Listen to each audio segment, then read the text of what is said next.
Hello everyone, this is Moby's Primal, and I am back with another Warhammer Fantasy Battle Report. I am super excited to bring you this game. This is going to be against my mentor's rarely seen Orc and Goblin army.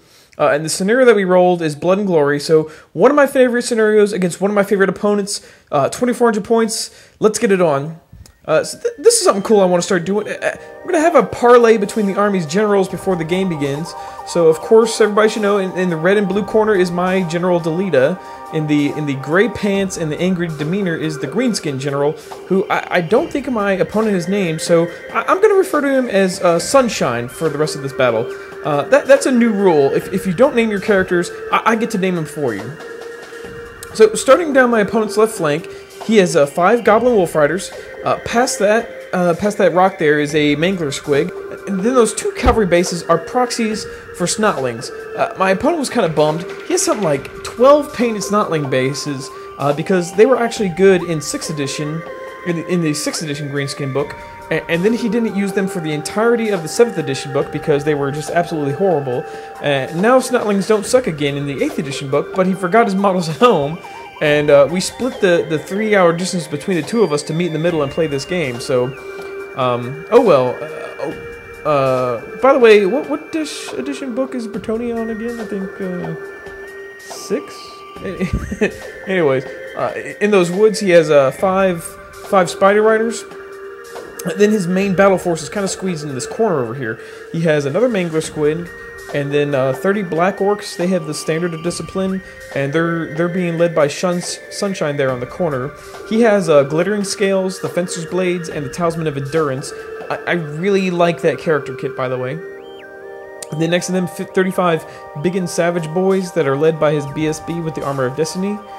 2 more little proxy Snotling stands, and then the 40 Night Goblins in the back with 2 Fanatics and Nets, who are joined by level 3 Night Goblin Shaman with the Talisman of Preservation and the Earthing Rod, and another Night Goblin, level 2 Shaman with a scroll. And then finally in the rear back there he has his Rock Labber and Gobbo Doom Diver. Then for my lines, my fast cavalry here they use their Vanguard move to protect their Trebuchet from the Wolf Riders. I have my Knights joined by Delita. And then my main force is more in the center. I have my standard castle of the 2 Men-at-Arms flanking the Honor Guard, and with all my support characters sprinkled in the back there. Then on the far left I have 2 archer units. That one in the woods is actually a little bit further up. The terrain just doesn't want to play nice. And then the 2nd Fast Cavalry and Pegasus Knight unit. So I pray the Wolf Riders move up, as does the rest of the Greenskin line.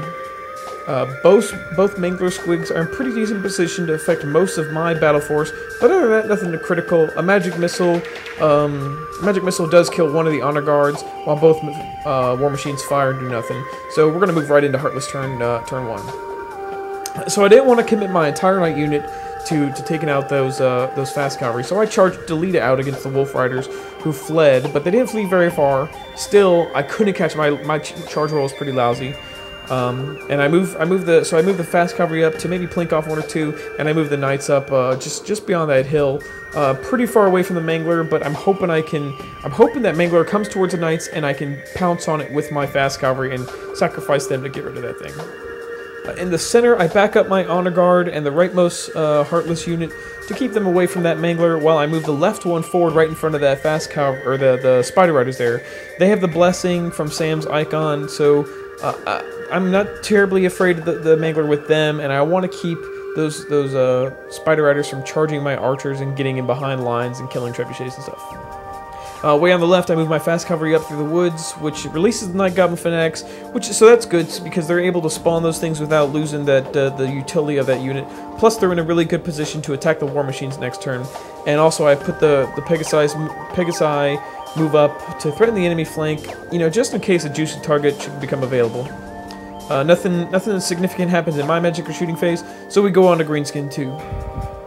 And uh-oh, that Mangler needed a 15 to catch my Knights, and he gets it. But moreover, at the angle that he's gonna move, he's gonna hit Delita also. And I missed the picture, but it kills 4 Knights and also kills off my general. So, man, that blows losing him so early. I mean, it's not a terrible deal. There's no like Arachnaroks or giants for him to deal with heroic killing blow. But what really sucks is I lose a pip of leadership, and now my threshold gets bumped down to 7.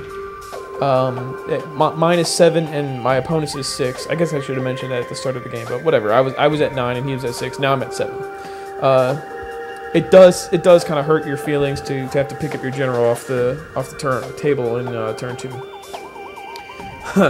Meanwhile, the other Mangler Squid gets greedy for damage, blazes right through those spider riders that were in front of him, and kills them all. And then he goes through my infantry unit, and only kills 4 thanks to my ward save.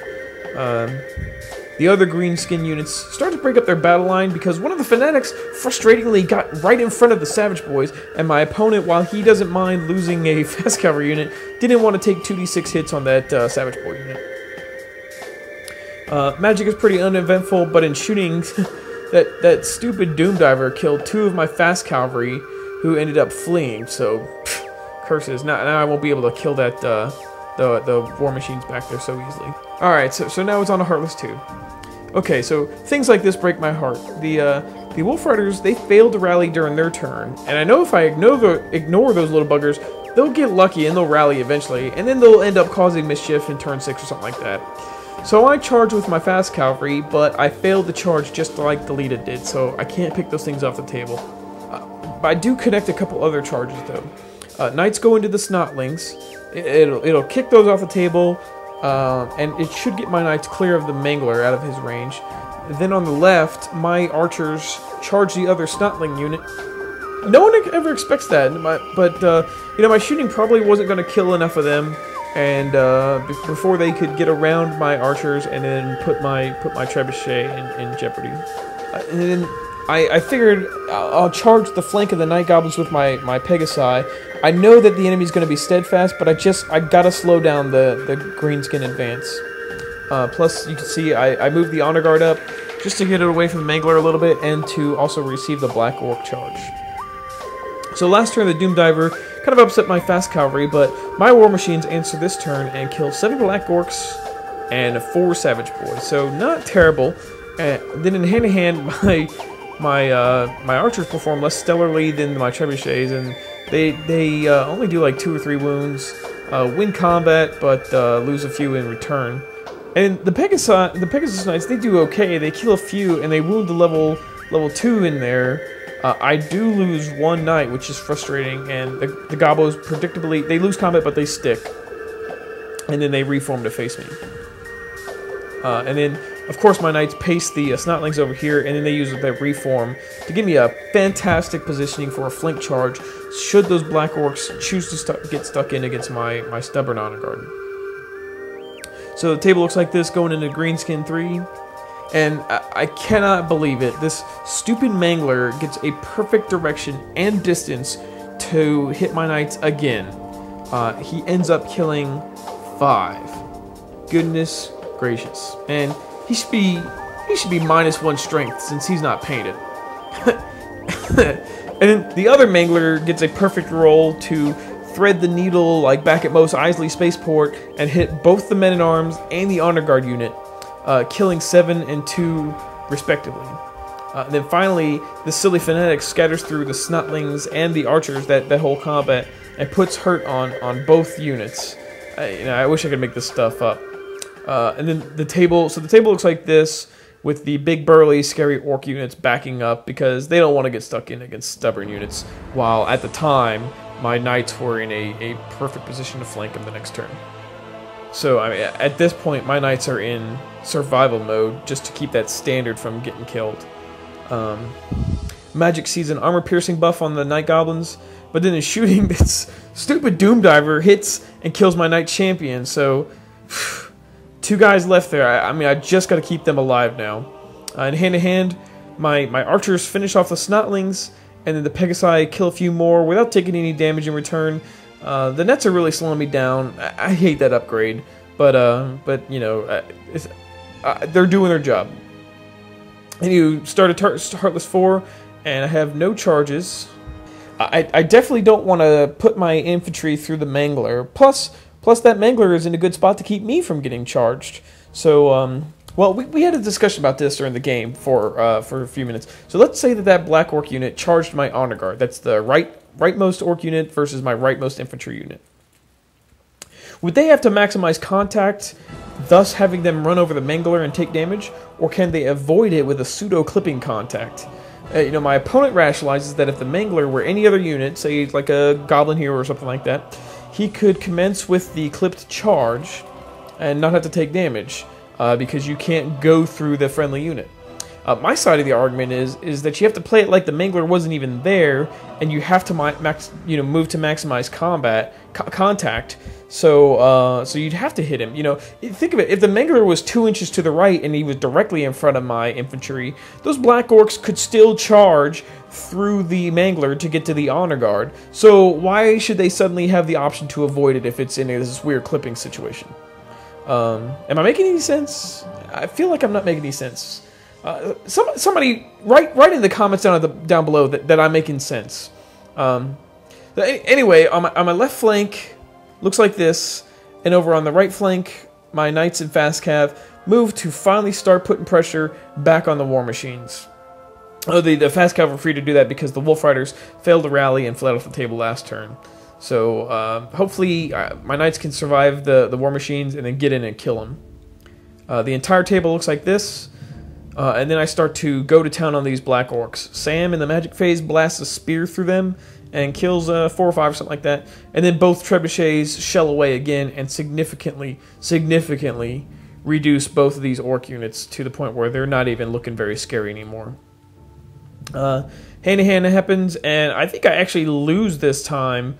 This was the round that the Goblin player is just waiting for. I whiff out. The nets do a lot of stunting my damage, and then I think he does 1 wound to me also. So a couple ranks standard and a wound, and I lose by 1, but I do stick, so that's good. All right, game's halfway over. Moving into Greenskin 4. Neither of the Orc units charge because they don't want to get killed by the Mangler Squig, even though my opponent was we had a little discussion. He didn't want to cheese it out without knowing, so... but that's okay, because the Mangler is apparently on a yo-yo, and goes right back the way that it came through both my infantry units. Again, I wish I was making this up. It only kills 5 models in each, so that's not... I guess that's not terribly bad. And then that stupid Doom Diver fires and finishes off both my knights via this blurry photo.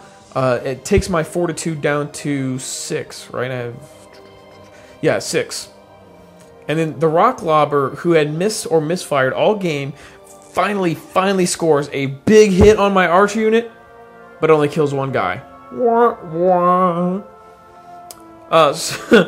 So we're still in combat with the Pegasus and the Night Goblins. Level 2 is long since dead, but the Knights are whittled down to 3 guys. They're slowly bringing the Night Goblins down to a manageable size, but they're still just stuck in attrition starting to wear on both these units. Table looks like this, moving to Heartless 4. Ajora joins, that's my BSB, she joins the far right unit just to protect her from rampant Mangler damage, and then the Honor Guard move up to entice the Black Orcs and Savage Boys to charge me. Meanwhile, my fast cavalry, which is my last remaining hope to kill the war machines, tightens the noose on them. In shooting, both my trebuchets decide they need a break, and they both misfire, but nothing bad happens other than they don't shoot. And then in hand-to-hand, you couple of Weissens on the Pegasus, and since Sunshine is finally out of range to help, the Night Goblins' poor leadership sees them break and flee, even though they're steadfast. They lose their standard, so now the threshold moving into Greenskin turn 5 is 6 to 5. So moving on, the Orcs finally charge into combat. The Savage Boys hitting my leftmost unit, and Sunshine joining them. And then the Mangler finally dies when he throws a triple. And that's pretty much it for movement. The Black Orcs, brave warriors that they are, back up for my Honor Guard, and the Night Goblins there who were fleeing, they did rally. Also, I don't have a good picture of it, but the Fanatic that was way on the left behind those Pegasus Knights, they got a lucky scatter and killed off my 2 remaining archers before getting killed when he hits the woods. Which, that's significant because it pushes my fortitude down to 5. Then in shooting, that darn Doom Diver hits again and kills off a Pegasus Knight now. So, in hand-to-hand, now, this is getting close. The Orcs, they don't do enough damage to break my Steadfast, and I stuck after I was chopped up pretty good. But in the middle of all the fighting, I put a wound on that BSB. And now, if I can kill him and take him out, that Black Orc unit is really diminished. If I can kill that, it'll take my enemy's Fortitude to 3 and I'll win the game.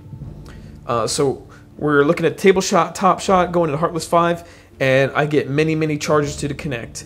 Ajor in the Men-at-Arms hit the Night Goblin's rear. At the same time, the Honor Guard and Pegasi gain up on the remaining Black Orcs, while my Fast Cavalry at the top, I don't have a good shot, but it charges the War Machine. I'm able to kill off all the Black Orcs, which puts the Fortitude of the Greenskin army down to 4, but then this happens. I hit the BSB in combat. I hit the BSB twice, but I couldn't wound him and finish him off. And then my peasants take a ton of damage from the Savage Boys and break. So their standard goes away, and it takes my Fortitude down to 4. But what sucks is the nearby archers panic, and they only flee like 3 inches.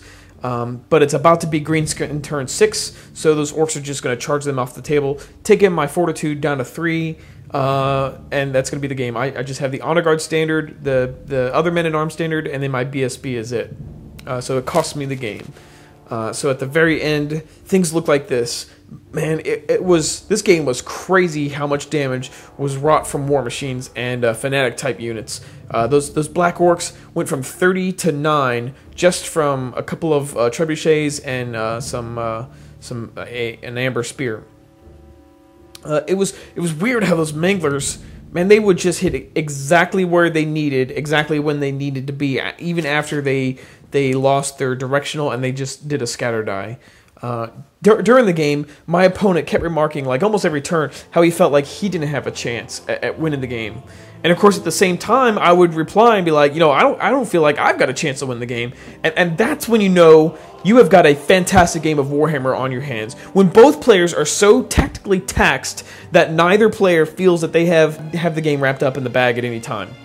So, anywho, here's Sunshine with his MVP Mangler Squig gloating over a long since defeated Delita. Ajor had to stand in to take command. So that's the report. Hope you enjoyed it.